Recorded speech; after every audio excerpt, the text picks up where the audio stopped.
the teach-in today? Because it takes a second to load up. Oh, okay. Just tell me when. Maybe give it a I'll be minute. What's ready. up, YouTubers? Hi. Okay, let's get started. Thank you everyone for attending this teach-in today. We're going to get started now. And I'd like to begin by inviting Sacheen to open this event. Sacheen has been fighting for Indigenous sovereignty and resisting the capitalist colonial state for decades through her work as a founder of Ancestral Pride, as a traditional birth midwife, and as a founder of a traditional medicines apothecary. I'd like to start off by giving the floor to Sacheen, please. Hi, Chica. Osium. My name, u'mәthkŭəy, killer of human beings, eater of souls. I come from this land and this territory, which has never been ceded nor surrendered. We've never had anything to do with it, the colonial people that have been here. And I welcome you to my territory and for the privilege of being here and talking to me and who we are as a people. And I am grateful for the fact that you kept my lands and my hands like entitled. Thank you. But you must know the time is at hand, right? Where we can do other things. And if you acknowledge who we are as these people and these territories, I think a lot of things would go a lot better for the rest of us. So what I'm asking you is, please acknowledge who I am and where I'm from, but also, will you work with us?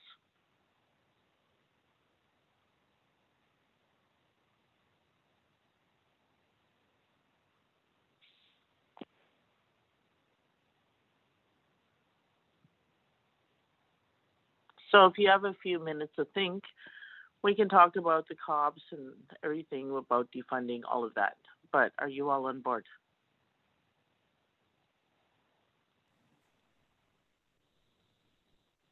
Hi. Hi. Thank you, Sacheen. Hi. Thank you for starting us off. I think that's a really important reminder for us all that this work needs to be founded on decolonizing and foundations of all the work that's been happening before us. I'd like to thank everyone again for joining this teach-in. I'll be facilitating the event today. My name's Shireen. I'm speaking to you from unceded Coast Salish territories of the Musqueam, Squamish, and Tsleil-Waututh peoples. And I come from a mixed Persian and European settler ancestry. I'm also part of the group of people who has coordinated the teach-in and a couple of other Defund Network meetings that have taken part in the past month.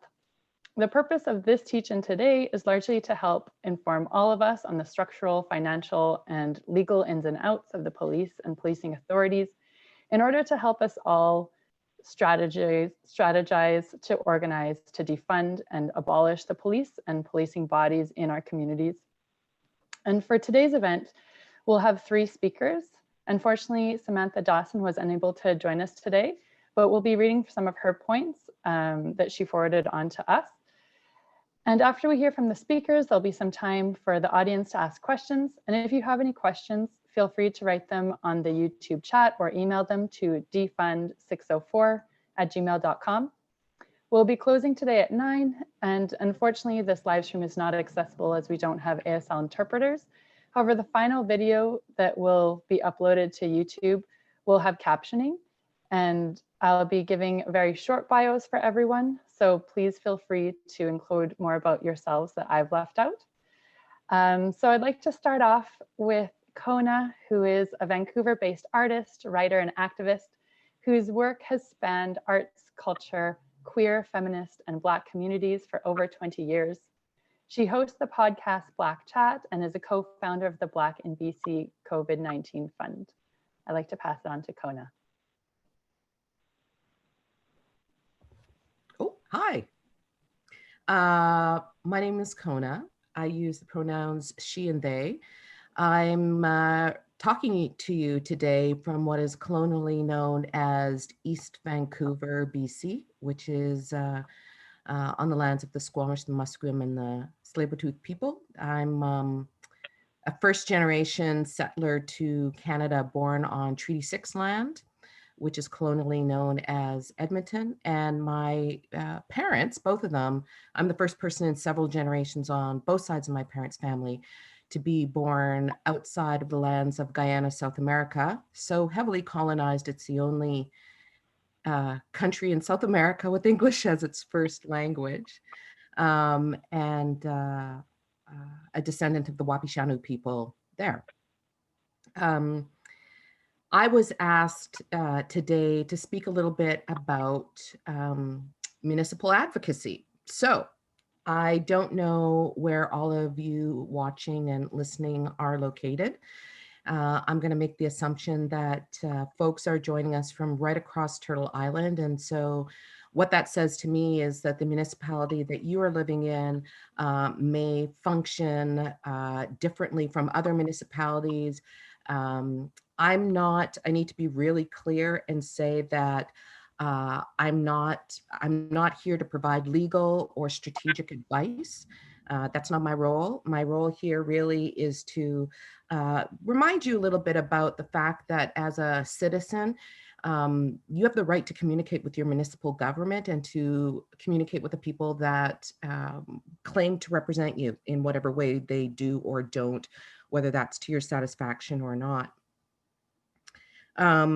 I think it's really important in this time as we look to do the different kinds of work that we're doing. And certainly the last time that I joined people who,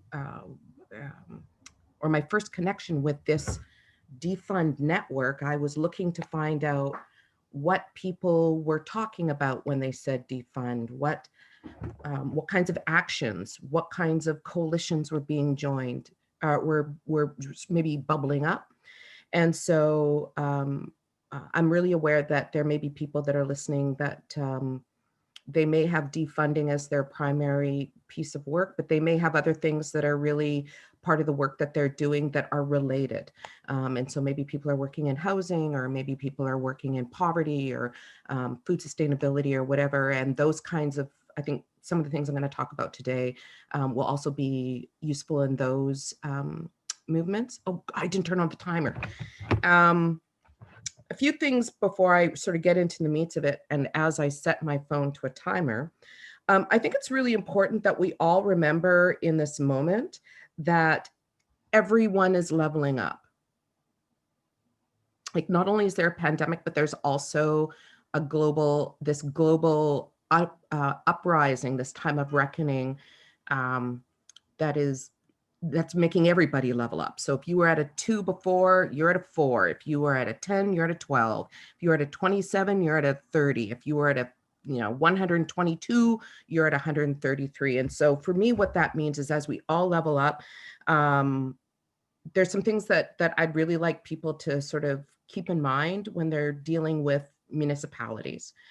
The people who are working in municipalities, the people that folks may be contacting with, are literally human beings with pets and children and houses and mortgages and blood and life and parents and all those kinds of things, which means that they are under as much stress and they are also leveling up just like we all are.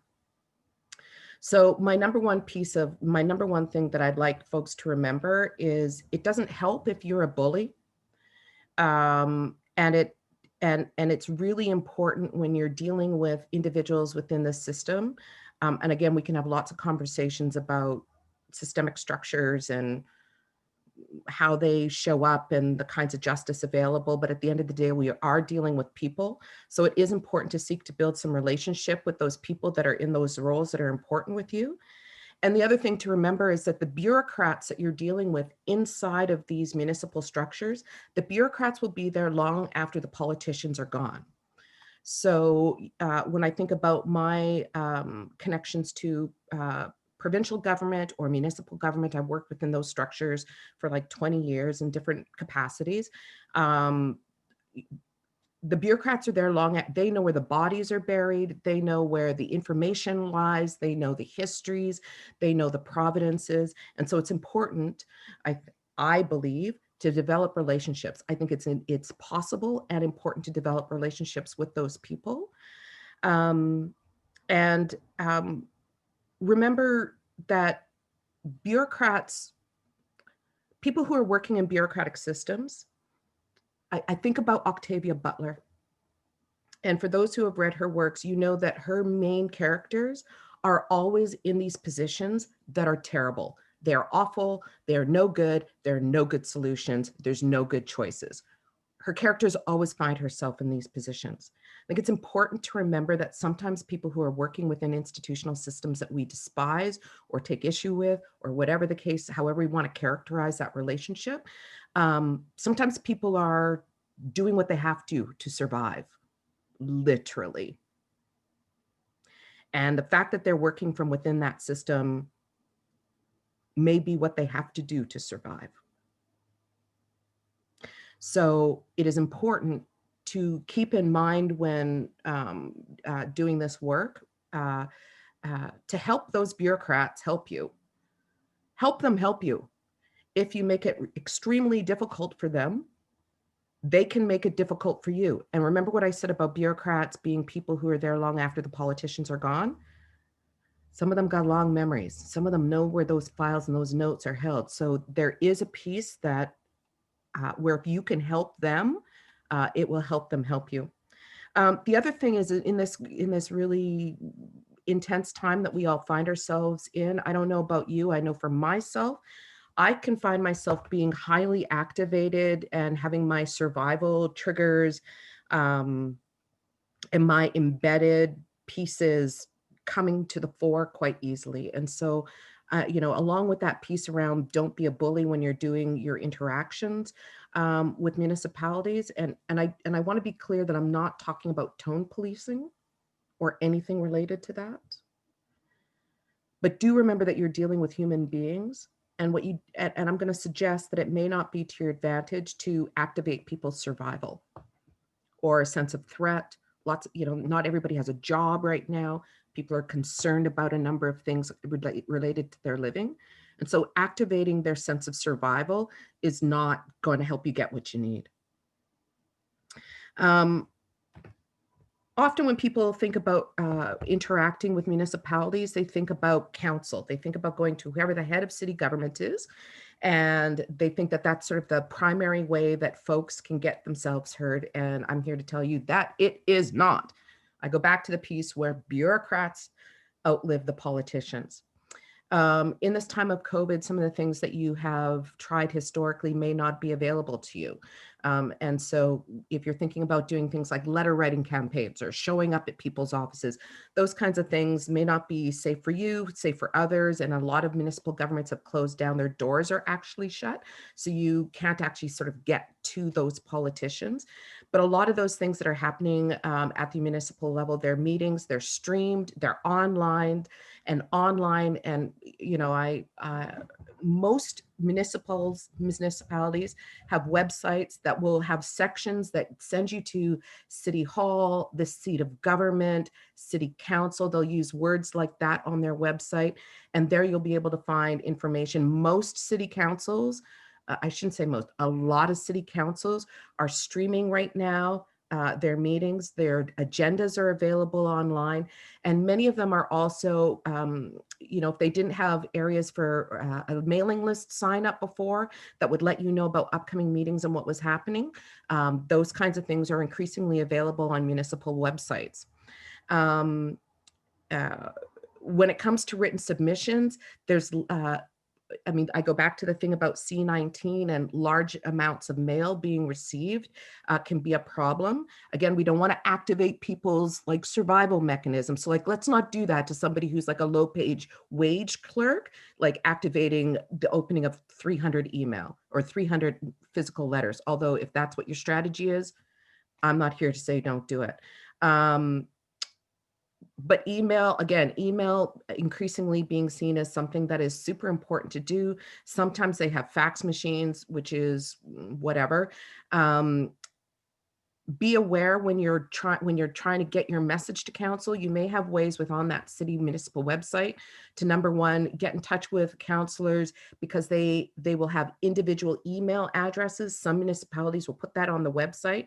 Almost all municipalities will have a place where there's a city clerk or a meeting coordinator. And so when you're sending your messaging out, let's say you're saying, I hate rutabaga, you want to make sure that you not only get it to the counselor, but that you also get it to their city clerk. Because if the counselor doesn't open it, there is a bureaucrat who is responsible for opening it and to making sure that it gets filed appropriately, and that if necessary, there's some kind of a response.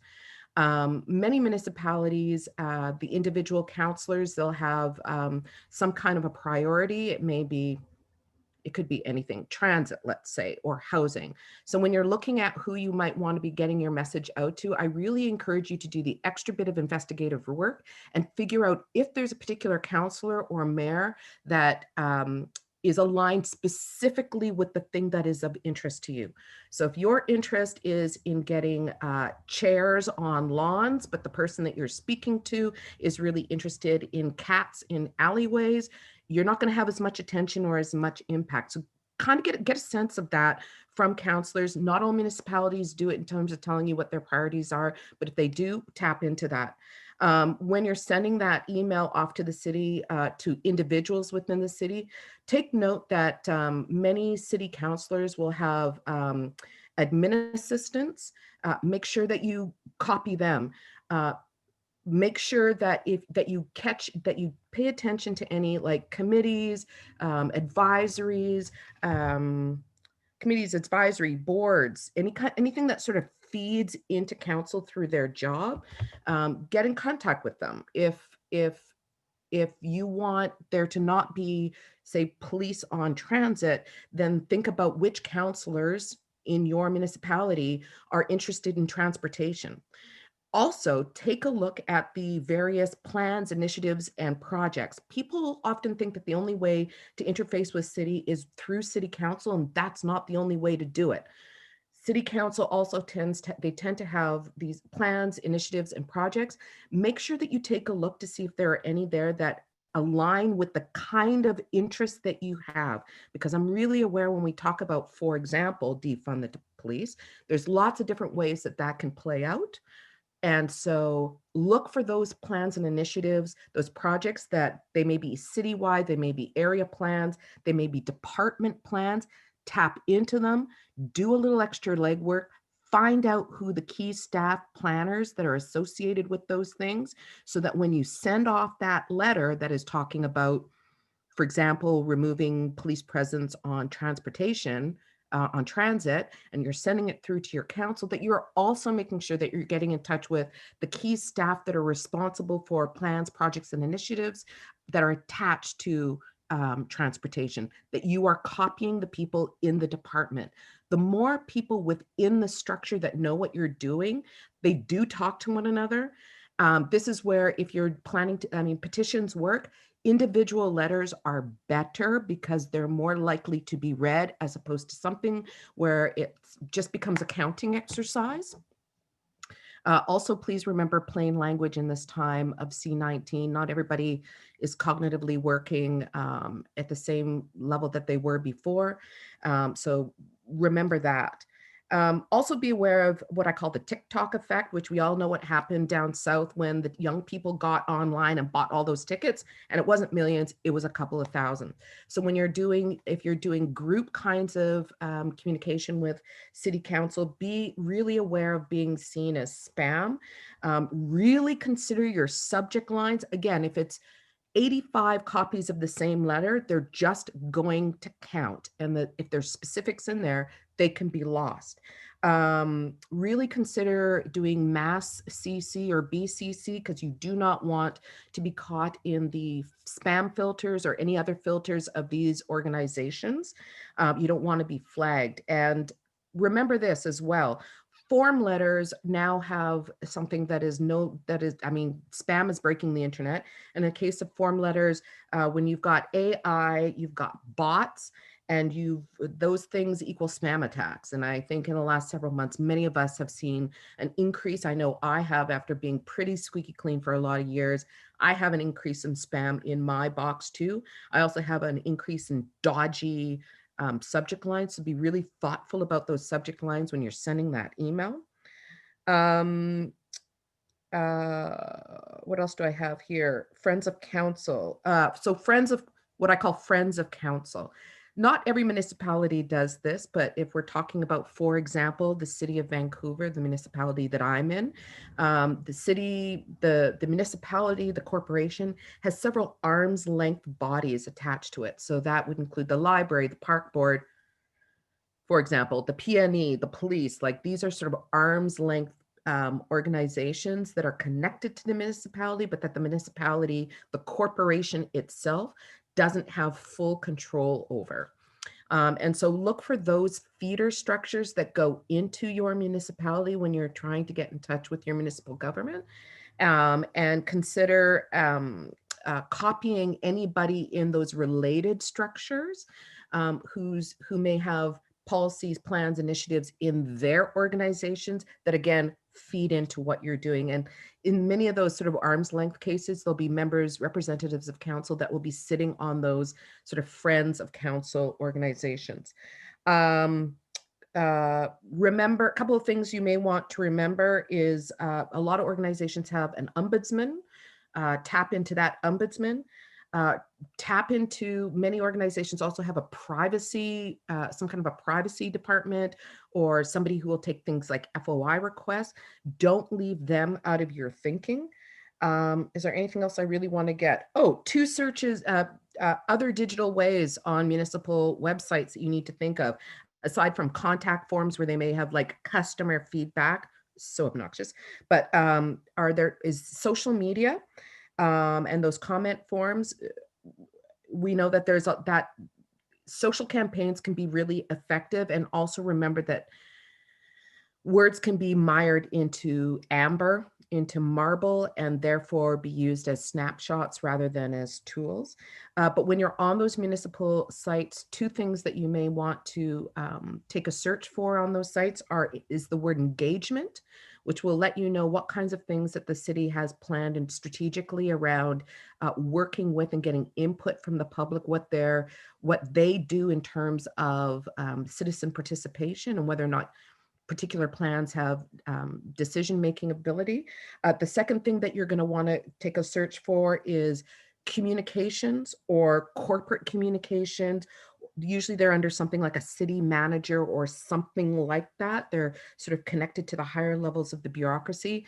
Again, corporate communications, they often have plans related to what is happening with citizens. And so it is through those 2 aspects, communications, corporate communications and engagement, that you can often get information about public consultations, rezonings, development applications, which, if you are thinking creatively about what you're doing, you can actually plug into those plans, even something as simple as a development permit application, and make a relevant comment. I'm feeling pressed to end, and so I'm going to end. I hope some of that's helpful. Oh, one more thing. Consider, when you're doing in-person stuff, 2 considerations in this time.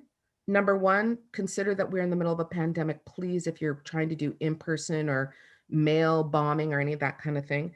Number 2, consider art as a response, and as something that when you're gathering or you're doing some kind of an in-place piece, consider art. And so that might be in a department within your city that you're not thinking about.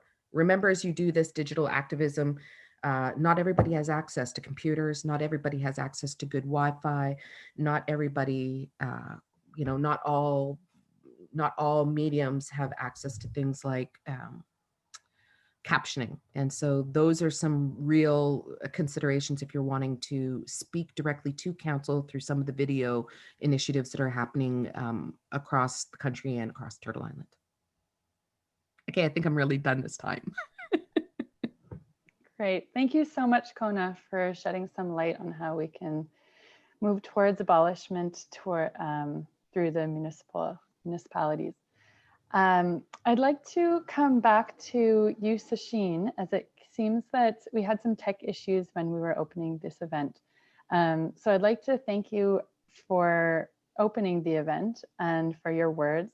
And I'd like to ask if you have any further comments on your experience with anti-police work and resisting the colonial state. But before, I'm going to repeat your bio for everyone who missed it to begin with.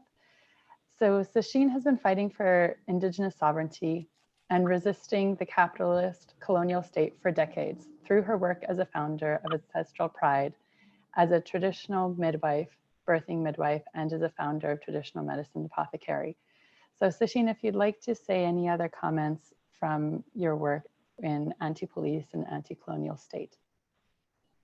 Yeah, so, you know, there's a whole bunch of things that I was thinking about. I went to Black Lives Matter, and, you know, like, when you have to think about these things, you got to go a little bit back, right? Like, my first baby's daddy, he's Jamaican, and, you know, like, whatever. But the thing is that when I've been anywhere around the police or been doing any of these things, it's hurtful and it's scary. It feels shamey. It feels almost rapey, right? Because you're scared of what people are going to think of you, or if they're going to still love you when it's over. You know, like if you came out of that moment and you had everything, right, you would put your life out of disorder. But that being said, it never even happens that way. You got to be awake, you got to slay, you never feel comfortable being around the cops, all of that. It's just, you know, it hurts. I've seen people that I love get shot. You know, I don't know what I'm sharing with you. I hope that it's coming out true. Like, what I'm saying is that, you know, even being here in the city, it feels really fucking shitty. It's just, I'm scared all the time. And, you know, when the cops are rolling by, it's a hard thing to deal with. And, you know, like that's my reality. Like, I'm sorry, guys. It's scary. And it shouldn't be. I shouldn't live my life feeling like this. I shouldn't feel like I'm not free, or like I don't have a place. Like, this is my dad's, this is my family's, this is me, this is my space. I'm the queen here. And we have to deal with fucking colonialism and the cops all the time. And all you want to do is just lay down and go to sleep and just have a safe place. I don't know if any of this made any sense. Yeah, thank you so much, Sacheen. That was very powerful. I appreciate that. So from there, I'd like to ask Latoya Farrell to come next. Latoya was born in Fort McMurray and was raised in Edmonton. She currently works as staff counsel at the BC Civil Liberties Association, advocating for policy and law reform at all levels of government. I'd like to ask Latoya to speak. Thank you for inviting me to speak today. And I'd also like to recognize that I'm doing so on the territories of the Musqueam, Squamish, and Tsleil-Waututh peoples. I'm sorry, I'm just very moved with what Sacheen just shared with us. I was born on Treaty 8 land. Both my parents in Fort McMurray, both my parents come from Trinidad and Tobago. And so I'm a first generation to these lands. I wanted to speak a little bit about discussions around defunding the police and police accountability, and how we can have those types of conversations while recognizing, you know, in the interim, while we are pushing for transformative change, how we can hold the police accountable for misconduct or violence against individuals, or even filing things like policy complaints in order to do so. some of the major issues around, you know, and I can speak specifically to the BC context, and I know that most provinces across Canada have police accountability mechanisms where people can file police complaints through different bodies, but I'm going to speak specifically to our experience here in Vancouver. And first and foremost, one of the things that are the most helpful in terms of filing police complaints, especially things like policy complaints, where you're filing a complaint against police policy and procedure, is information. And it's unfortunate that things like individual stories, individual lived experience, you know, videos that show police brutality aren't seen as evidence or as widespread evidence of systemic issues and systemic racism, and people still want to see things like numbers. But in order to help to empower any sort of advocacy around this work, freedom of information request can be quite helpful. Gathering data on specific issues to incorporate as part of your policy complaint can be quite helpful. For example, in 2018, the BCCLA, along with UPCIC, filed a policy complaint against the VPD regarding the discriminatory use of street checks. And that was based off of data that was released from an FOI request showing that between 2008 and 2017, roughly 15% of all street checks that were conducted involved Indigenous people, despite representing approximately 2% of the population. And so we recognize that there was some serious disproportionality in these numbers in terms of what police officers were doing on the street and recording in the PRIME database. So after filing this complaint, after getting this FOI request, and one thing you'll also find when looking at filing for an FOI request or to gather information is that there will be roadblocks that are put up in your place or in front of you. These roadblocks usually take the place of we are excluding this information based on this provision of the Act, or we're going to throw up an obscene amount of money that it'll cost you in order to access this information. So for example, in Halifax recently, they requested information on the use of police cells and the use of those people who are in cells for drunken disorderly behavior, and the police came back with a $40,000 bill to access that information. And so many of these acts also have things like fee waivers, and the fee waivers generally deal with things like because it's in the public's best interest, because this is something that's been discussed in the public before. So pay attention to these exclusions when crafting your FOI request in the first place, so that they can't even come back to you and say things like that. Also, some of these acts have regulations, and in those regulations, sometimes they will stipulate how fees can be broken down. So for example, in BC, they can't charge more than $25 an hour for an officer's time. So if they're quoting you $30 or $40 an hour, they're already breaking their own rules in doing that. So paying attention to those regulations are really important. In terms of filing police complaints, unfortunately, our complaint system is insufficient. It's not very timely. It is incredibly frustrating. I can speak to our specific experience, and I have the benefit of the weight of an organization behind me. Most people that are filing these kinds of things on an individual basis just don't have that same support or understanding of how to navigate these systems. Reach out to communities who provide police complaint filing assistance. Try to look and see if there are any organizations in your community that can help to direct you on how to do that, because it can be quite confusing sometimes. So in our complaint, initially we had asked that the Vancouver Police Board conduct an independent study that would analyze VPD street check numbers, that it would look at how it's been impacting Indigenous and racialized people in communities, and also, to evaluate whether or not this is even an effective policing tool. Of course, we affirm that it's illegal, and we see that now from the Nova Scotia independent legal opinion that was commissioned by the Nova Scotia Human Rights Commission, where they really went through the process of determining why this is an illegal practice. But at the time, this is what we asked for. And they did initiate an investigation. When the report came out in February 2020, we had significant problems with the methodology and how this report was conducted.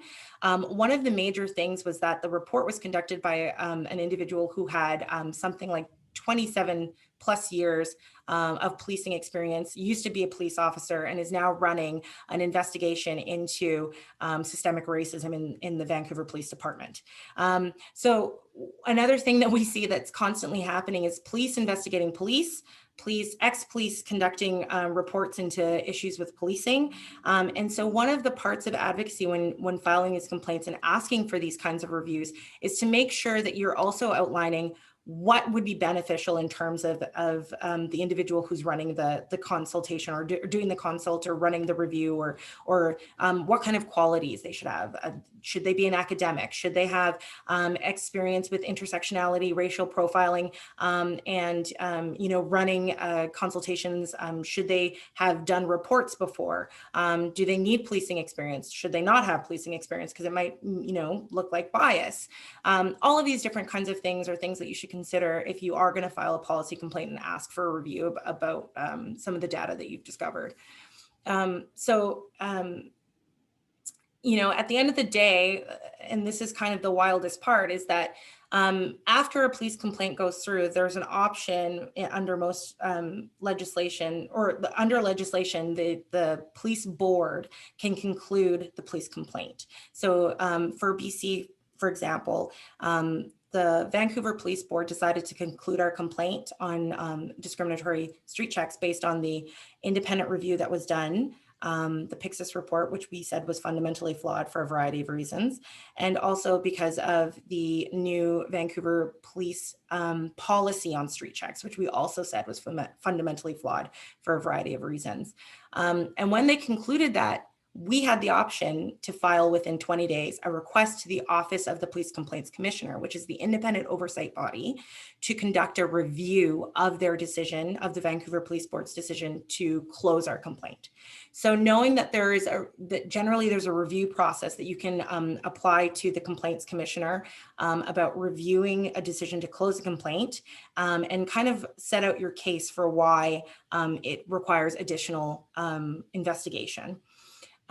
One of the things that came out of our request for review was that the Office of the Police Complaints Commissioner, Clayton Pecknold, issued an investigation into how the Pyxis report was conducted, and also into two alleged separate occasions of misconduct by two different VPD officers during the ride-alongs that researchers were doing in order to find out if systemic racism, was involved in street checks.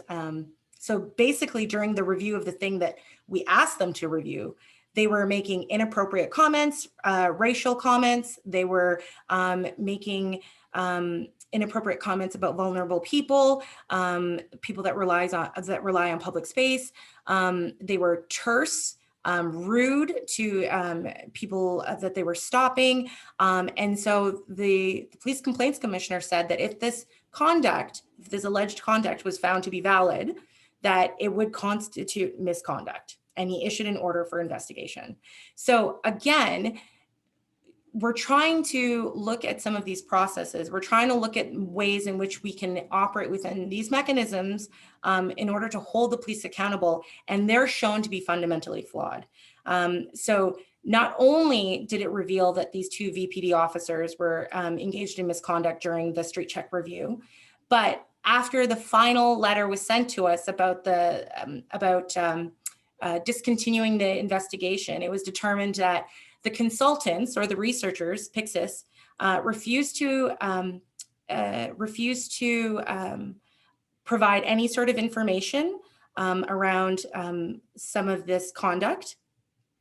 Apparently, the conduct that was initially discussed was in the draft report, It was left out of the final report, which is what the Vancouver Police Board actually voted on. So they retracted information, important information about VPD officer misconduct.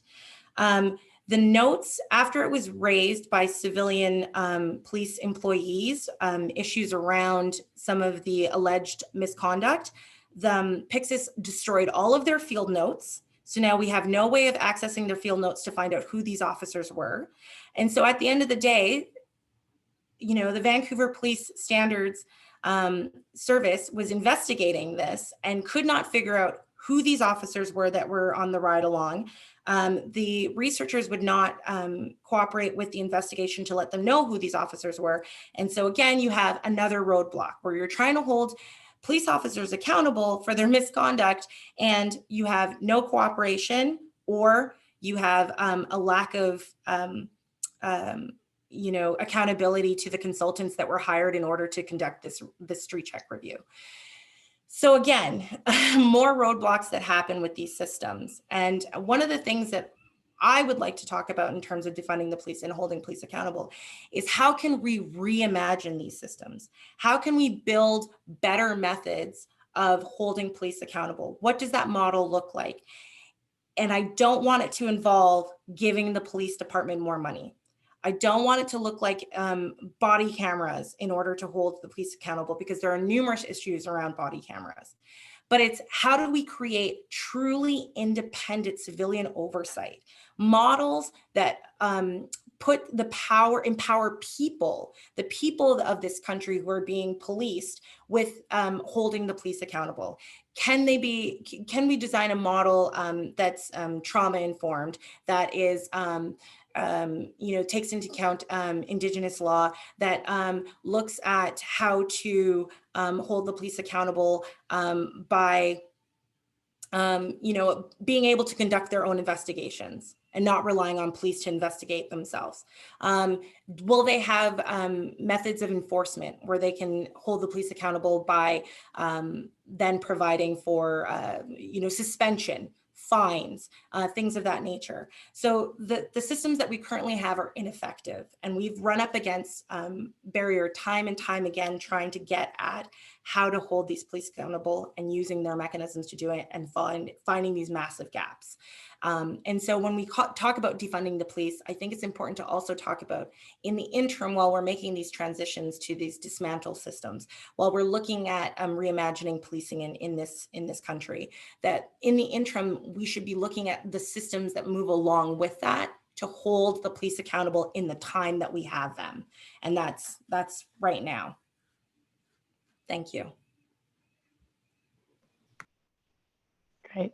Thank you, Latoya, for that, and that really strong, inspiring note that you ended on.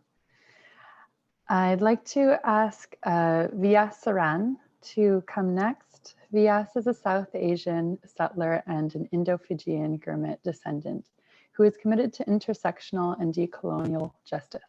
He is currently a legal intern at the Pivot Legal Society. I'll send it to you. Thanks, Shireen. Can you hear me? Yeah. Great. I've already been learning a lot through this 45 minutes. I've been really grateful to be asked and to join this panel of amazing people. Sacheen, Queen, your words are super moving, and I'm very grateful to be here with you. To Kona, for all your knowledge about how to lobby municipally. There's a lot there that I haven't been very mindful of lately, or like kept it in my thoughts as much as I'd like to. So thank you for that. And to Latoya, you got me fired up right now by telling the story about how unaccountable our police are. You both added a lot to this conversation. You've given a lot for me to think about, so thank you. Thank you to the organizers, especially, for having me. It's been great to be around other abolitionists in this isolating time, and shout out to everybody who had to shack up with their parents this summer and couldn't put together a beautiful Zoom background setting. Both of yours look great. So I use he, him pronouns, and I love talking about taking not just money, but legal immunity or military equipment and sometimes dignity away from the police. So I was very happy to join you all here. Just to give a bit more context about Pivot. Pivot's a downtown east side based nonprofit that focuses on unleashing legal tools at the pleasure of social movements. We're otherwise known as a movement law organization. And we've been involved in anti-police activism since our founding in the early 2000s. I'm also mindful that I sit as a settler on the lands of the Kwantlen, Katzie, and Coquitlam First Nations here in the colonially known Surrey municipality. Today, I'm hoping to cover some points around police governance, budgeting, and the traps that we need to be strategic about when it comes to defunding. I hope that my words help people with understanding how police budgets are determined and how they operate around British Columbia, what happens when there are disputes, what informs size, and about the upcoming Police Act review, which has not been reviewed since 1996. This is a place that we can begin advocating through early and often. And I'll be a little bit all over the place because I think all of this is important. It compiles a lot of work I've been doing over the summer. So I'll be covering a lot of bases. But I want to open by talking about an experience in municipalities of Victoria and Esquimalt. Defunding the police in BC is not new. Abolitionists have been fighting for this for decades. And one recent effort was quite significant in 2018 and also in 2019. The Victoria and Esquimalt police departments requested from municipalities increased funding to expand the role in the Capital Region District. As democratically elected officials, councillors deliberated, and ultimately they said no in a metro area that is already known to have quite high per capita police presence. Most people might think that this meant that the police didn't get their money, and I would have assumed the same thing. When you request funding to council as a public body, you get funding. It would usually make sense, but that's not how it works for police in the way that the Police Act in BC works. The minister, when this happened, when the council voted it down, the Minister for Public Safety, Farrell, scolded council openly and saw to it that the Director of Police Services, which is a provincial appointee, approved the police board's request, the Victoria and Esquimalt Police Board, for the additional officers and money. So council had the power to additional funding for police. They thought they had it, they exercised it, but the province just overruled the decision anyway. They tried to defund, but our system wouldn't let it happen. That's because the police board for Victoria doesn't answer to Victoria municipally. It answers to the provincial government, as in legislation, the Police Act. That means for defunding, well, what does this mean for defunding? It means that police governance is a lot more complicated than it might appear. On certain issues, we might not be able to lobby local elected officials to deliver an abolitionist mandate to make a community safer. We're going to have to rely on diversity of means. If we put all our eggs in one basket, we're not going to see that progress anytime soon. So if we defund, let's have a more complex approach. And also, we're going to need the information about where power is as we strategize on how to defund the police. I'm super grateful for what Kona brought today to look at municipalities, not just as their councillors, but also as their civil service. And that's part of the kind of diversity and approach that we're going to need for defending the police. And I'd be remiss not to add that not every municipality is the same. What happened in Victoria and Esquimalt might not be what happens in Vancouver. In Vancouver, being the biggest city in the province, it might actually be better positioned to challenge the province on an issue like this.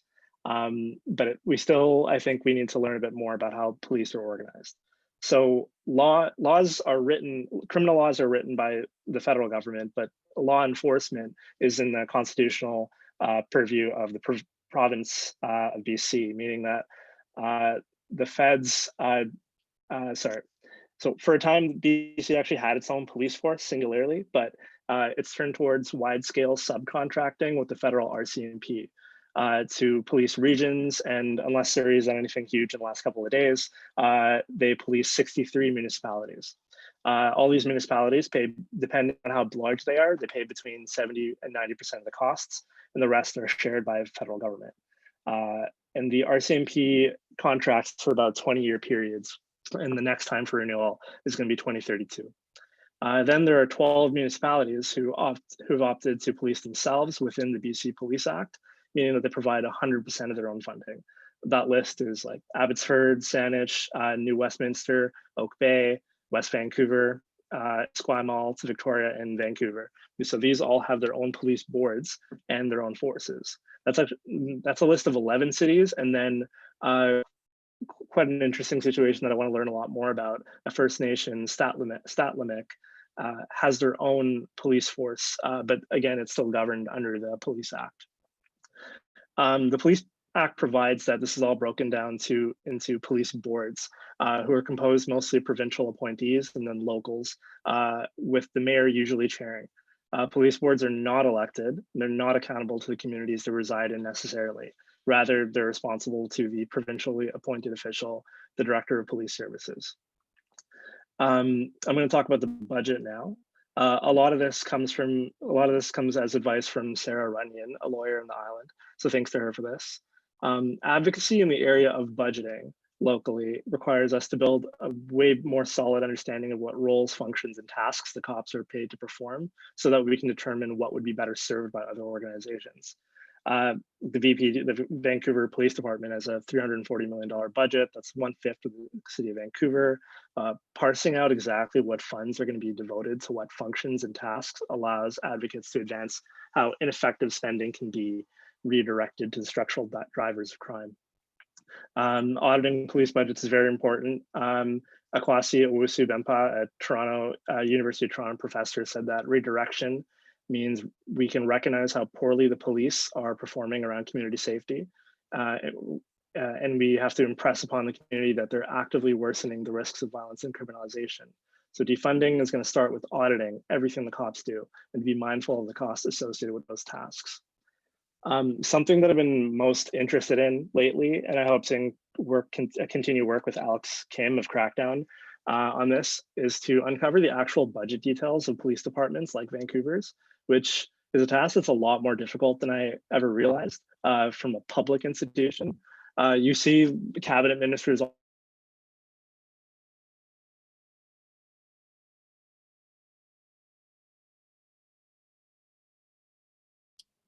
Vyas, you're muted. I'm not. Oops. Okay, we're good now. Can you hear me? Okay. Sorry, I just said that we don't, cabinet ministers resign all the time for taking expensive vacations on our dime, but we don't know how much the cops are spending on tanks with our money. So what's on our minds in this context is that if we do succeed in defunding, what are we defunding? Cam Welch, who's a local journalist who's assisting me in this work, has brought up the concern that, let's say the VPD does commit to defunding an amount of money. That might seem nice, but it's quite likely that without us being clear about what parts of policing get defunded, we could land in a hole. What if the VPD ends all their more community-minded and soft approaches to policing and focuses instead on becoming a more hardened occupying force in our streets and commit more violence with impunity? That's totally possible if our goal is just to literally see numbers come down. These are the kind of traps of defunding we're going to have to be mindful of. It's not about treading carefully. We really need to continue being bold in our pursuits, but we just have to be strategic. And the hope is that with more of this work, we can uncover that. Now, I want to talk about next steps in terms of just something I'm very mindful of because it's pressing. And I know people on this call and the audience can take action upon it over the next year. So on June 12th, BC announced quite suddenly the all-party committee to review and consider changes to the Police Act, which has not been updated, as I said, since 1996. The goal is to modernize it on issues of community roles and increasing accountability. Media reports that the mandate is to look at oversight, transparency, funding, and training, as well as how police can handle their job as basically social workers, and also around addiction. So they're supposedly tasked also with addressing how deep systemic racism runs in departments and bring that into a new police act, even though local police departments have explicitly denied systemic racism. And to sprinkle on top of that, they want to bring the police act in line with UNDRIP. So, and I understand my sarcasm isn't always obvious, but we have nothing to worry about. Now, for advocacy, in my mind, we need to reach out to some of the committee members, as some might be more sympathetic than others, which means some might be more easily pressured when we show our power. One example is Nicholas Simons, who's worked as a director of health and social development for the Tsleil-Waututh Nation before he was elected in 2005. He prides himself on having increased funding for social services in a way that led to a dramatic reduction in child welfare intervention. Then there's also Rachna Singh, who's worked as a drug and alcohol counselor and is a support worker for women facing domestic violence. Gary Begg is also on the committee. He is an extremely rare specimen. As a NDP MLA, he used to be an RCMP member. I don't know how to crack that one, but I'm sure there's something there. ACAB nonetheless. Lobbying would look in this context like reaching out to them, and Sarah Runyon gave us advice on this, reaching out to them individually and asking them how advocacy groups can further participate. So we need to put the bug in their ear that if you want to see that you want to see the table, and you have to do this as early as possible, as it's going to be very important when the committee comes together, when they have to consider their terms of reference and how and when it's going to receive evidence. And keep in mind that Mike Farnworth is the minister responsible here, and what he has done in the past, from ordering the invasion of the sovereign Wet'suwet'en territory and orchestrating the undemocratic funding of police in Victoria and Esquimalt. But getting in early can really prevent the non-abolitionist in this committee from really controlling everything. So we can really control the narrative if we get there early. We need to make it so that the committee knows it must accept as a starting point the historical reality of policing being used to create and maintain racial and social inequity and exploitation. These terms of reference have to be grounded in the open acknowledgement that racist and biased ideologies continue to permeate the training of cops and drives a trend towards increasing militarization of law enforcement. So for this committee's recommendations to trigger any systemic reform, we have to humanize and politicize the collateral effects of racialized policing and the constant surveillance of vulnerable populations. The committee needs the tools to grasp in a tangible way, and only through abolitionists joining it can they understand that. Can they understand the physical and psychological harm, isolation, alienation, and mistrust, breakdown of or damage to family and social networks, and labor market exclusion that comes from the way we already police. That's where we really come in, where we can produce that compelling evidence that serves to humanize what is often an abstract discussion of systemic racism, and showcase what the care deficit and stigma associated with mental illness and addiction look like around policing. So in summary, we're well served as abolitionists if we encourage groups to develop a firm understanding of budgets, how funds could be reallocated, how to get evidence to support reallocation, reaching out to these committee members and letting them know they have important information to share. The earlier, the better prepared we're going to be to appear before the committee. So just to close, I love the word uprising. So focus, this is an uprising. Don't put all your eggs in the basket of hoping that one council passes one motion and everything gets solved, because it doesn't work like that. Let's make sure we know what and who we're fighting, or else we could fall into traps that not only waste our resources, but could set us behind in our struggle for a safer world. Thank you so much for listening and for your time.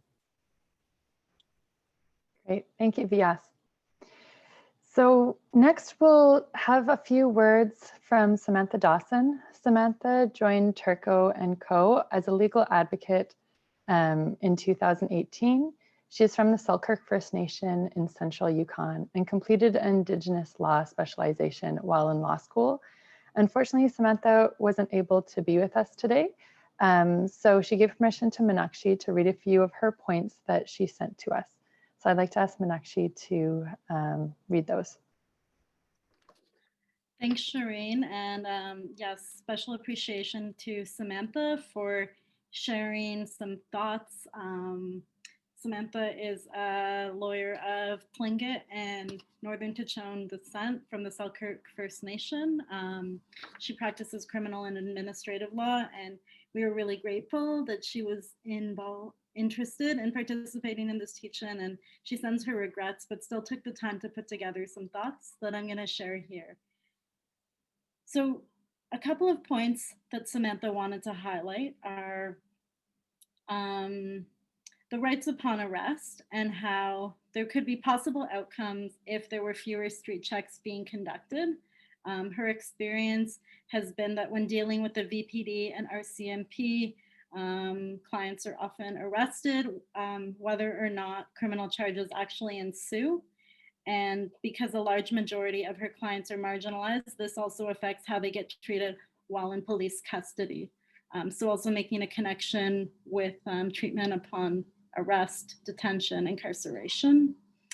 It's particularly difficult in those situations and circumstances to self-advocate, especially when you're being refused the right to counsel or the right to silence, which does happen. She also shared that a lot of the times her clients are charged with obstruction of justice, although in her opinion, the conduct falls well below the charge approval standard in this province. So the initial interaction with police and reasonable grounds or reasonable suspicion required to detain is another issue that she looks at. And this really goes back to issues around discrimination and racism, who is being stopped, who is being questioned, who is subject to investigative detention. So for example, if someone is allegedly jaywalking, does that constitute 4 or more officers attacking and deploying tasers? In some cases, racism and fear of the other is present. So she also shared that in her opinion, the threshold for officer safety as a justification is sometimes used and cited in terms of use of force. So again, the legal test is quite low and officers don't adhere to it. This is especially concerning around wellness checks, and there's been a lot of attention in the media as of late. And so when individuals are losing their lives upon police investigating them and conducting a wellness check, it really calls into question the use of force. Finally, she wanted to direct some attention to Indigenous police forces. These types of forces have not had the same issues with charter violation issues or use of force. But she does note that indigenization is not necessarily the answer, but something to consider as a solution on the way to something better. Finally, it's well documented that the history of the RCMP in this country is insidious, rooted deeply in racism and sexism. And there are many, many years of work on the road ahead, but she is confident that right now we're in a moment for change. So I want to again thank Samantha for putting together some thoughts, and I hope she can join us at a future teach-in. Great, thank you, Meenakshi. So from here, I'd like to genuinely say thank you so much to all the speakers for sharing such a wealth of invaluable information as well as powerful lived experiences that hopefully will move us forward to defunding and abolishing police in our communities.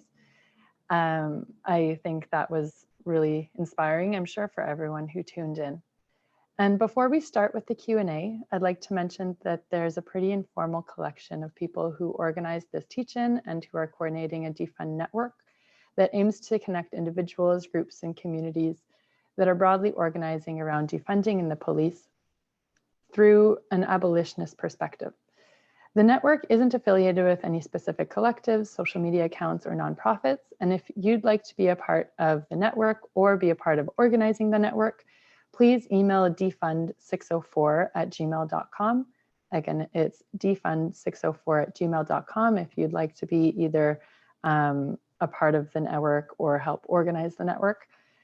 And from here, unless any speakers have anything that they would like to add, we can begin with questions that folks have either put on the YouTube chat or emailed in.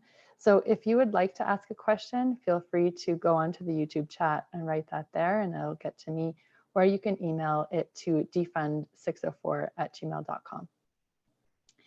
So if you give me a second, they're coming to me through my phone. So the first one is a question for Vyas or Latoya. Would the same thing happen in Vancouver regarding the Victoria/Esquimalt experience? Does the Vancouver Charter change the relationship between municipality and province? So feel free to ask me to repeat it if you'd like. So maybe we can start with Latoya and then Vyas. I can say that no. There isn't a difference that potentially what happened in Victoria could also happen in Vancouver. One of the issues that we've recently seen around, for example, policies and procedures with regards to street checks is that, the city council had introduced a motion saying that they would like to write a letter to the Vancouver Police Board to ban street checks. They couldn't effectively ban them themselves because they didn't have the jurisdiction to do that. That's under the sole jurisdiction of the Vancouver Police Board. And so the board itself has to ban the policy. And so similarly, there were issues around City Council asking the Vancouver Police Department to reduce their budget by 1% in light of COVID issues. And Vancouver Police Department said no. And this was not something that the city could enforce, unfortunately.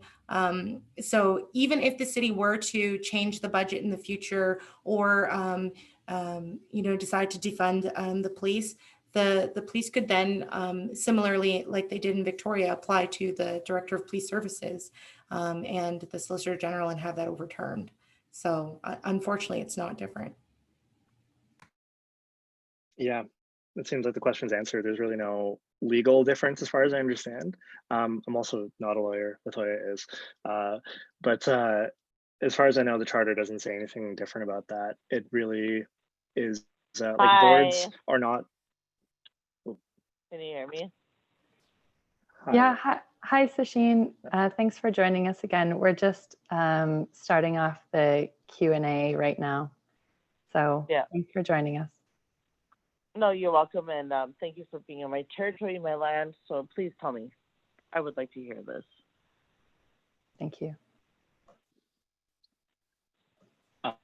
Just to close out the answer, yeah, the charter doesn't say anything else different, but some boards are different. What I'm really curious about and interested in learning about is right now the province would control the majority of police boards, and the community or municipalities would, like council could not have a majority control over police boards.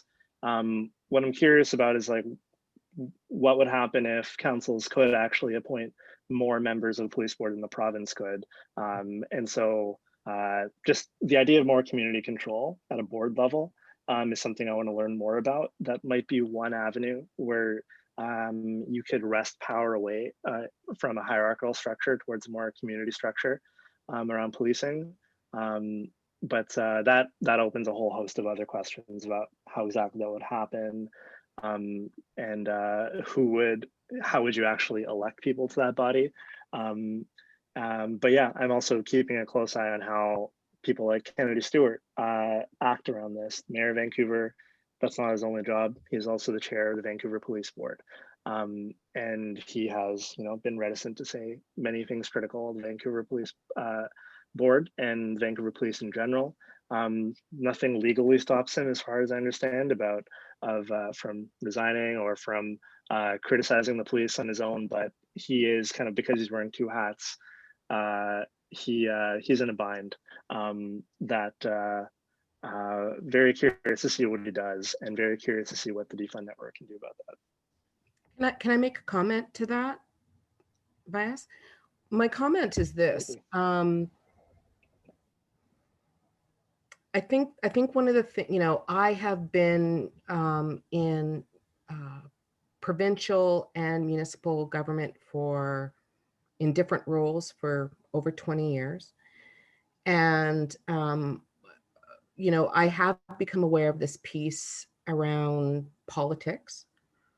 And for people who I have come to really understand over time that, I go back to Octavia Butler and choices that are not good, and the kinds of things that people choose to speak about or not speak about, or do or not do things about, and how sometimes there's a long game and sometimes there is a strategy at play that we may not know about. Now, I'm not trying to give anybody, some kind of fucking card as a pass. Like, I'm not here doing that. And if you think that's what I'm doing, please try listen harder. I am saying that sometimes it gets complex. When I think about Kennedy Stewart, for example, and I think about the things that he is here for, housing, homelessness, addiction, and then sits on the police board, I'm aware of a couple of things. I'm aware that this politician who has an interested perhaps in getting elected has specific things that are of interest to them that they have said publicly, number one. And number two, I know that he sits on the police board. I go back to this thing around the TikTok effect and to what extent people can understand what citizen input looks like. For people to apply advocacy efforts, not only to the role that is in policing, but also to apply advocacy efforts to some of the other things that he's doing, means that people are not necessarily, he, for example, is not relying on social media or mass letter campaigns.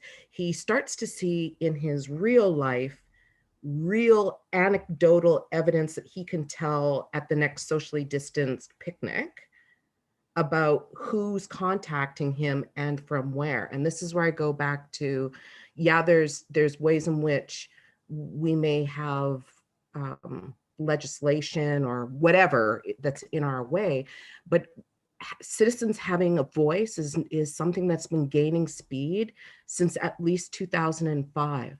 And nobody should be surprised that citizens want to use their voices.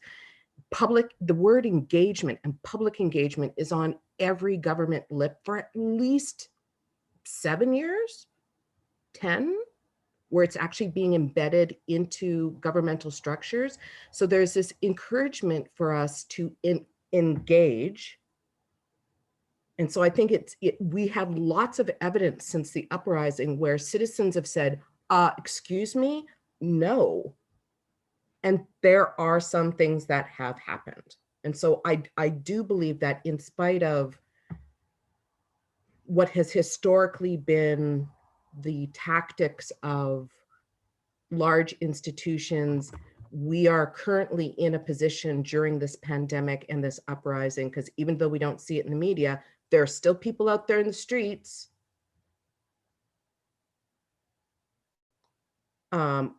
I think that we still have the ability to apply, to use our, like, I'm not saying what people should do.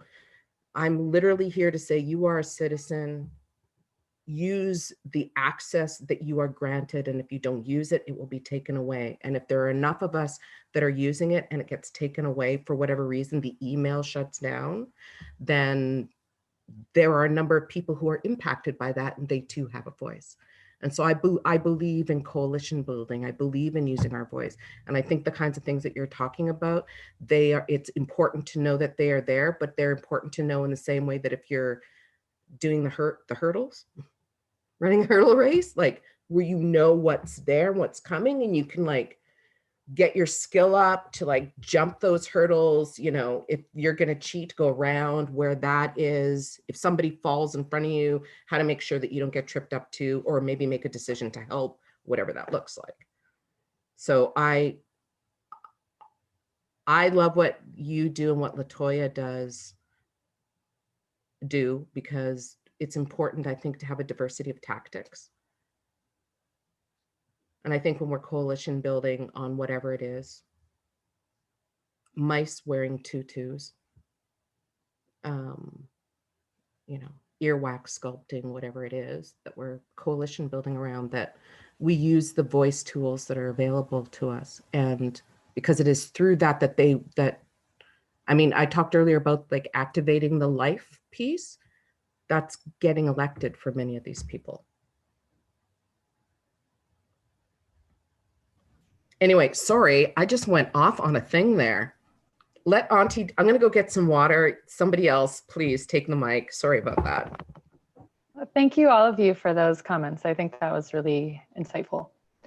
The next question is for Vyas, but I think maybe Latoya, if you'd like, you can chime in also. Are police budgets exempt from FOIs? I'm trying to find that out right now. A few have been filed by folks at Pivot, by some other allies. We have not gotten results out of it yet. I'm also new to the issue, so I'm not really certain about how FIs work with police, and I feel like Latoya might know more actually. Whew. Okay, so the simple answer is I don't know either, to be honest. I know that government bodies are subject to freedom of information requests. I think that there may be some exemptions, or there might be some provisions that are cited in order for them to put up roadblocks about why they shouldn't have to provide the information. But as a body, police are not exempt from freedom of information requests. So I'd be really surprised if their budgets would be. You know, we've had experience. Sorry? Sorry, it's Kona. Would they be able to redact? Like even if they'd still be, whatever was supplied would still be subject to redaction, right? Yeah, but they would have to redact it based on what the legislation says. So whether or not they make an argument that, for example, they can't provide the information because it would put some sort of program at risk or whatever the case might be, that might be an excuse that's used. You know, I can speak specifically to our experience with, for example, we tried to get budgets from the government on the Community Safety Act, and we received a 40-page document that was just blank with different provisions of freedom of information on each page saying why they're not providing that information.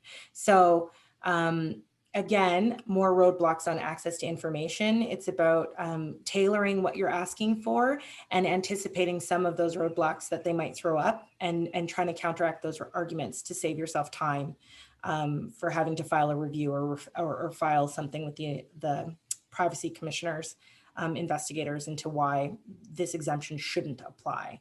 But I can't foresee why the police would not be subject to an FOI request asking about budgets.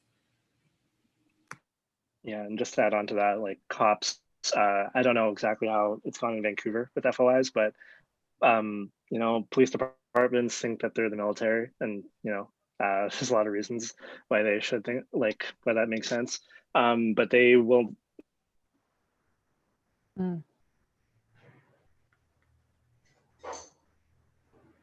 Okay. Okay, we'll give you a moment. No, we still don't hear you. Oh, maybe. Anyway, well, let's take a moment to see if tech works out. So the next question isn't direct to anyone in particular, so whoever would like to chime in. How do we deal with the RCMP union, and for that matter, other municipal police unions?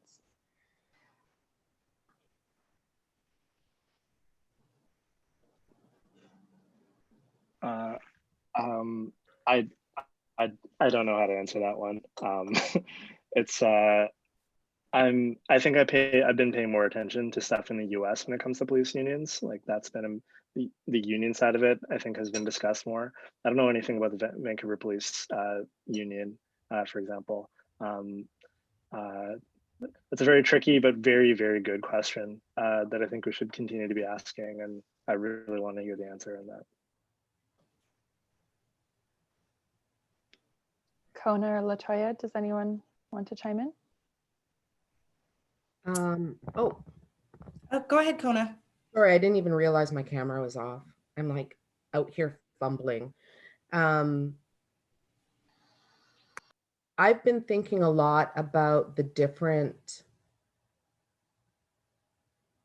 justice movements that have gained voice and traction in the last 10 years. And,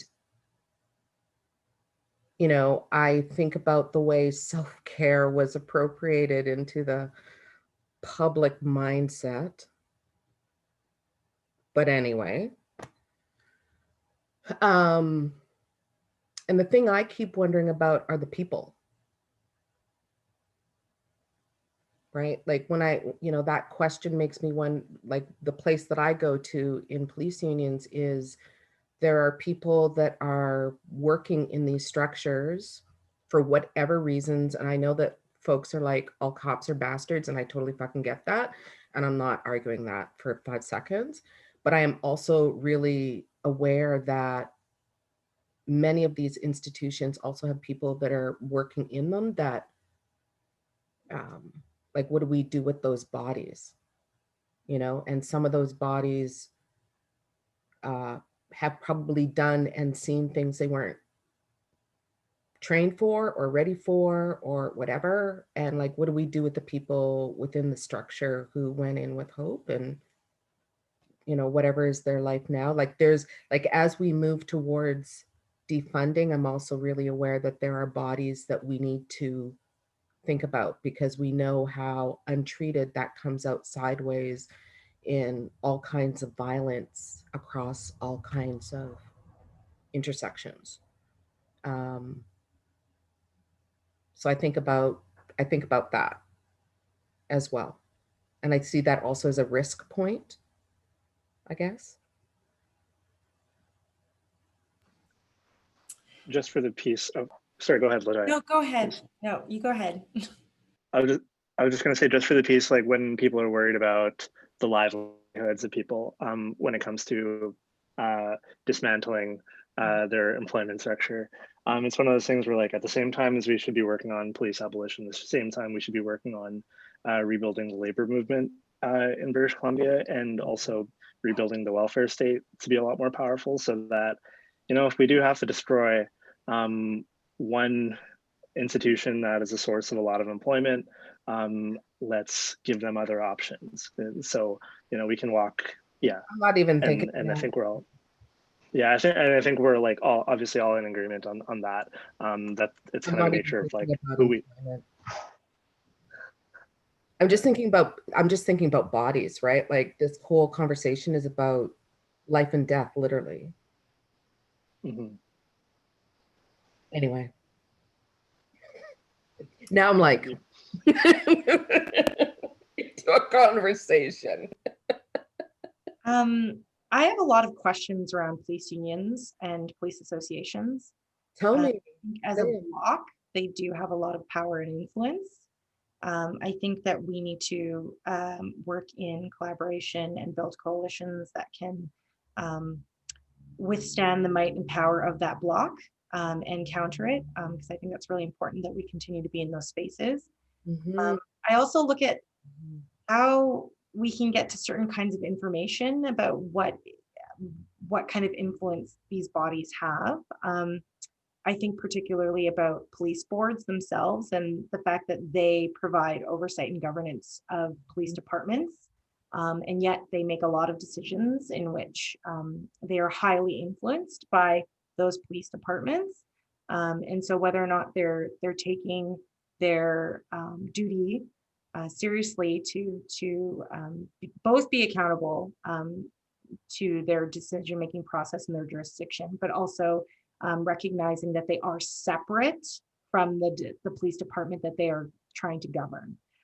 So I have a lot of questions around police unions and associations and how they've been able to influence policing.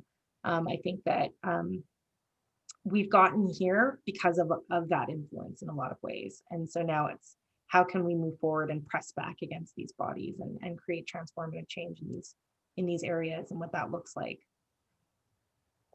Thank you. I just want to note that we have quite a few questions.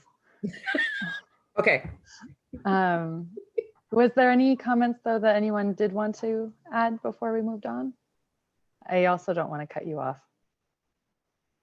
I think there's more of a question, just like not for people here, or just a question I've had on my mind is, I think a lot of people in the Defund Network also have their feet in the labor movement in BC and are very interested in that. I'm very curious about how union side labor lawyers operate when it comes to this. I have some complicated feelings about if I go down that path, does that mean that I have to represent cops? And so I have some strong feelings around there. And I think I know that I feel a lot of other people have those feelings as well, in looking at police as part of the labor movement and questioning that. And I think it should be brought up in conversation more and more. So that's just been on my mind when it comes to police unions, because a huge part of police budgets are overtime pay, things like that, that are usually labor issues. Thank you for that. The next one I think is geared more towards you, Kona, but again is open for everyone. What's the best way to gain the city's attention and gain action towards police defunding? So go ahead.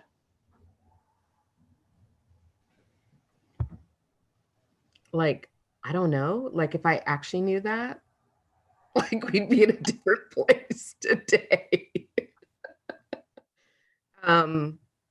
One of the things that I'm aware of in all spheres of my life is that we are in the middle of a pandemic and this global uprising reckoning moment. And so, and that this moment is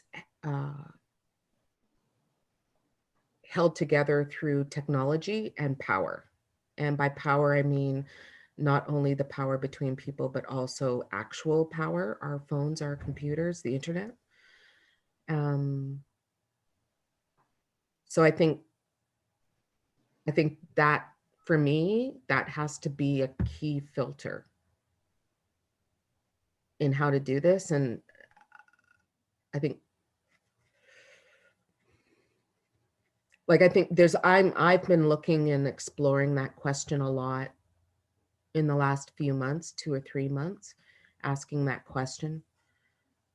Because things are so, the things that we are accustomed to doing that we did, actions, sit-ins, occupying, like these things are starting to look a little bit different, especially when we're talking about the kinds of people who are likely to come out and support, who may be vulnerable in one way or another.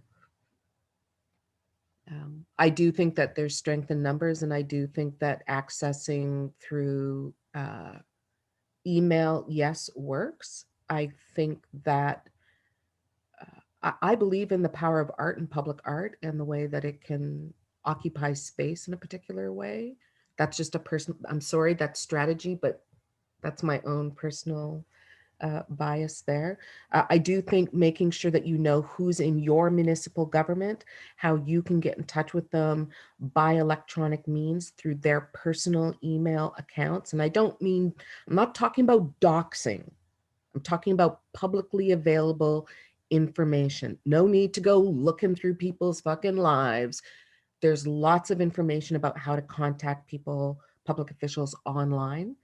And so contact them individually, contact the people that support them, contact the people who set up their meetings, contact the boards, agencies, those kinds of things that they sit on, provided that it's relevant. Don't send, something about the cheeseburger eaters to the concrete builders. Like, that's not gonna, you're just going to fill up people's email, and people who really need to speak to the concrete builders are going to have to, like, you're essentially acting like spam. So don't break the internet. Does that answer the question?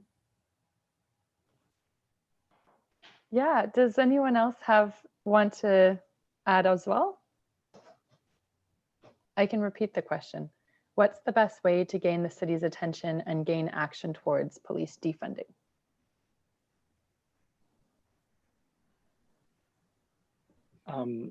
I'd echo everything Kona said, and I'd also keep doing what we saw in May and June and July. I heard over the radio some traffic report about a bunch of protests today blocking traffic. I'm like, sweet, let's make this the new normal.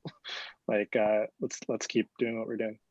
I also just am not an expert in terms of public engagement with the city, so I don't have much to add there.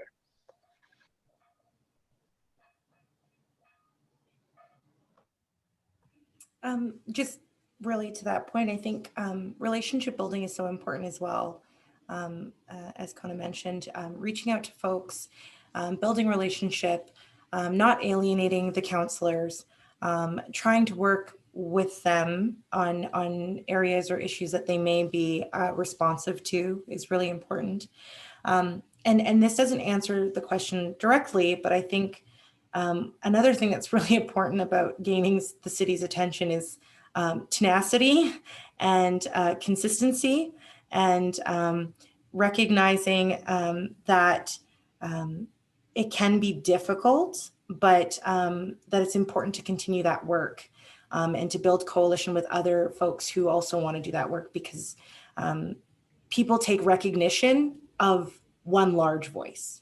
People take recognition of these movements because they were so vast and because so visible. And I don't think that it's necessary that we rely on these things all the time, because I think that sometimes they can lose steam, and then, you know, the people that have been engaged in this work forever will still be engaged in this work. But riding the wave of the momentum that we have at this time and capitalizing on that is so important. So recognizing your inflection point is really important. Great, thank you, everyone. We have two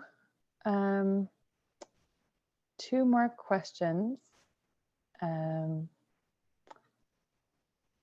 One is, I wonder if you have more information about potential upcoming milestones on the Police Act timeline, i.e.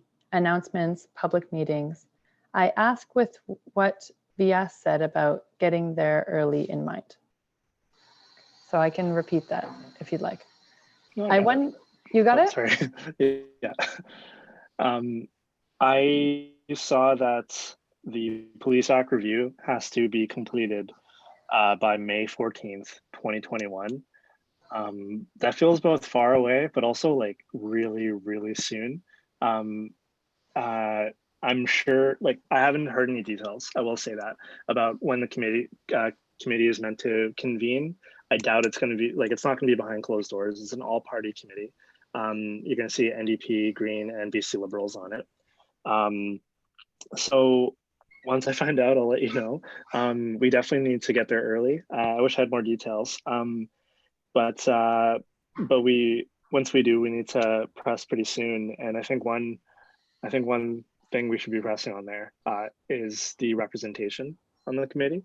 Mike Farnworth talked a lot about how there needs to be addressing of systemic racism in policing, but there are two cops on this committee, and I know it's like, I'm not surprised about that, but I think we should probably be discussing that a lot. And in general, we should really try to be elbowing our way into that committee as much as possible and make sure that this is not a committee that's just owned by these representatives, because they're not representative when it comes to this. We need more Black, Indigenous, and racialized voices on there. We need more people who've been policed, really, is what I'm trying to say on that committee. Not just to get their testimonies, but to, as close as possible, have a seat at that table. So one of the things to remember is that a lot of these kinds of bodies that have meetings that they do, a lot of that stuff's online right now, and folks can access that. You can go to those web pages. Like, when you're thinking about how to do this work during this time, you can find out what's on the agenda. Most of these places, I'm saying places, organizations, so whether it's boards, agencies, commissions, you know, municipal government, provincial too, have agendas that are published. And one can, you know, if you're paying attention, if you're on the mailing list so that you know when the meetings are, you can look for the dates and times of some of the meetings and have access that way. And that's part of that getting ahead of it that you were talking about, is being informed and using the voice. So I can say that there is a website on the Special Committee on Reforming the Police Act, and it's under ledge.bc.ca, and a lot of slashes and words between those slashes. So Google might be your best friend in this, or we can maybe have the link added to the YouTube page if possible. And so, you know, it does have the information around the terms of reference. It does have information around a virtual meeting that took place on July 20th, 2020. There's transcripts from that. So I'm understanding that they're going to be updating this webpage as things progress. In terms of getting there early, we know who the players are. Contact them immediately and say, you know, our organization or our coalition wants to be part of this subcommittee. We want to know information about submissions, whatever the case might be. Like I said, you know the players already. You can start contacting them now. Yeah, and I think it was mentioned earlier that like, oh, we'll see the agenda when it gets posted. Well, if we get early enough, we can set the agenda. I think that's most important. Great, thank you everyone. So with that, we're finished with the questions. I'd like to put it out there to the three of you, if you'd like to take 1 minute each for any final comments that you'd like to give, and then we can close off.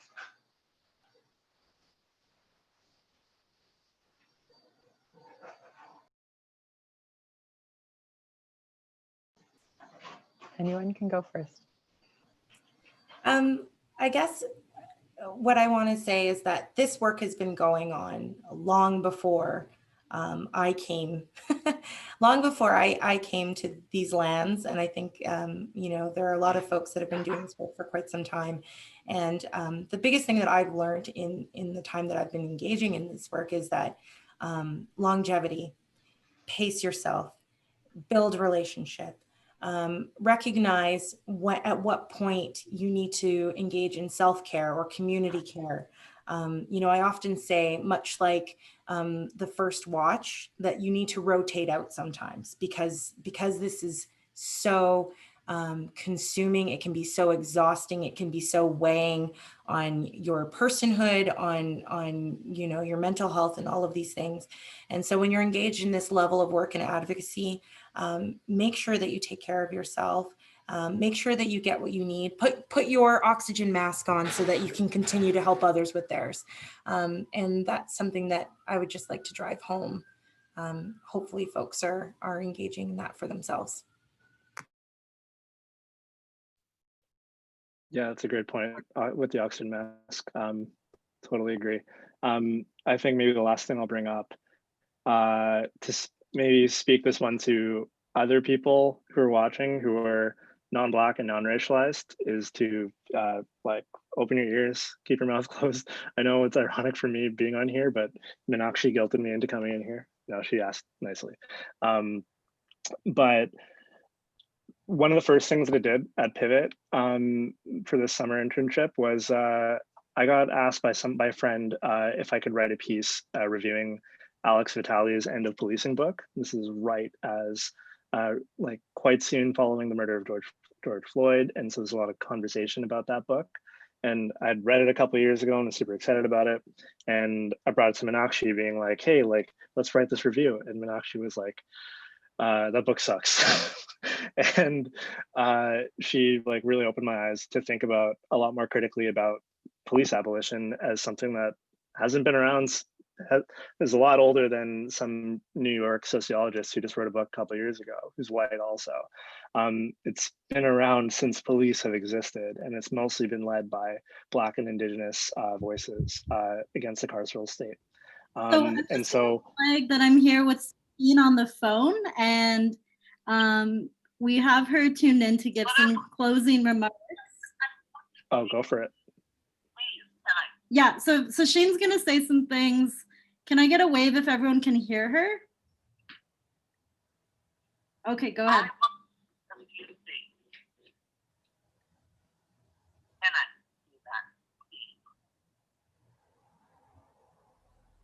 Yeah, but you gotta shout. Okay, fine, that's fine. Just let me know, like, yeah. You know? Okay, I think we're good. Okay. So, I have some history. I know what everything means to me and who I am and who you guys are. Everybody who's come so far, right? And it's really hard to me to sit here in my own fucking place that I can't even have space. I can't fucking fall asleep, and it's hard.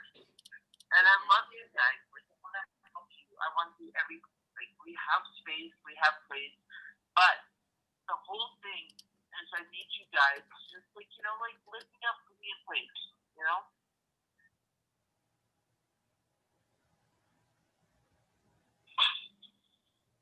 Hi. Yeah. So the other thing is that, like, you know, whatever, besides my personal problems, it doesn't really matter.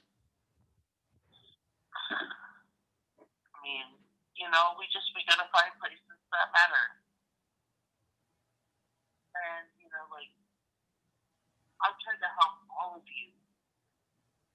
But the thing is that you exist here.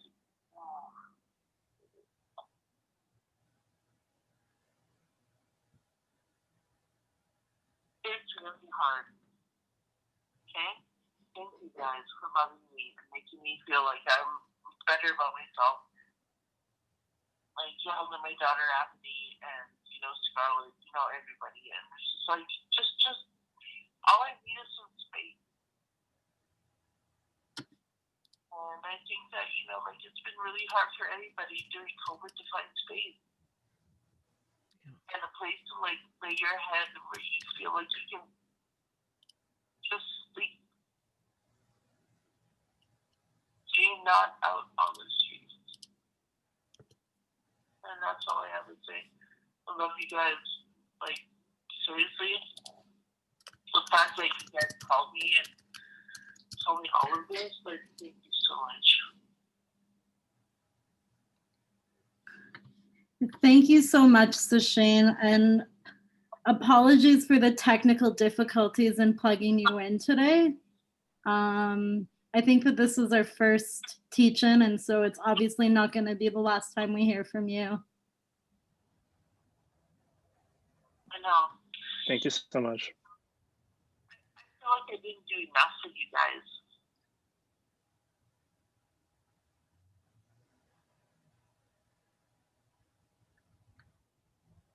I think we were all really thankful that you were able to participate in the ways that you did. Mm-hmm. It was really invaluable.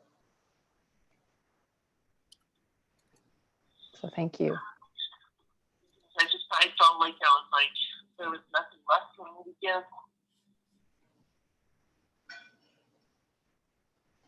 So if people are on the YouTube page in the chat, you can see a link to Sasheen's business. Sasheen, can you say the name of the apothecary?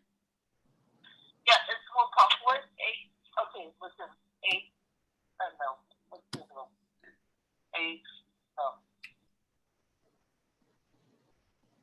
one? So OPAKEL.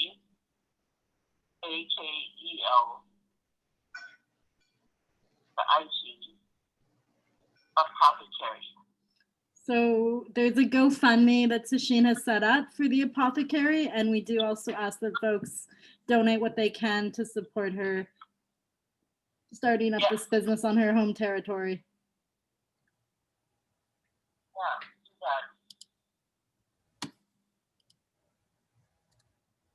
Great. Thank you. Thank you very much. And so, Kona, if you'd like to give any closing remarks.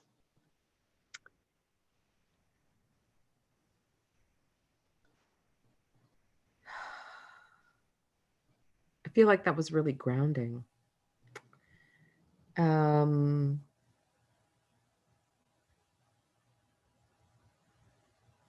Yeah, I feel like that was really grounding for me. It made me reflect on, you know, who's on this call, who's participating, who's, you know, one of the things I was saying earlier about advocacy in this time are considerations around connectivity and technology and power and good Wi-Fi and access. And, you know, that I think we saw an example of how that's one of the challenges to the work that we're doing is some of the connectivity that we had with them. So something to really think about in your advocacy.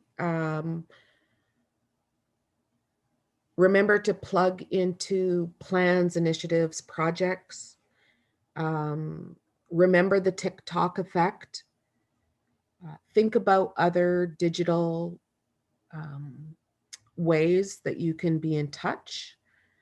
Consider that it's C19. Think about art and culture and the ways that we can embed and transmit information into the future through art and culture. Council is not the only means that you have. You also have staff and the bureaucrats. Remember that. Use the tools that they provide to you. And I don't know when you're watching this. If you're watching this in real time and you're in what is colonially known as Vancouver, it was hot today. So I hope you drank some water in the last 3 hours. And if you're watching this through time and space, I hope that if it's hot, you're drinking water, and if it's cold, that you have what you need. Yeah. Great. I'd like to really express my gratitude to all of you and to Sacheen, who's not with us on this call anymore, for being able to share all your knowledge and wisdom and lived experiences. And it really, at least for me, provided oxygen to the fire to move towards police abolition and what it means to work with each other in community in all different tactics for that goal. For everyone tuning in, if you again would like to be a part of the network or would like to be organizing in the network, feel free to email defund604@gmail.com. And thank you again, everyone who spoke today and for tuning in. And hopefully see you again soon.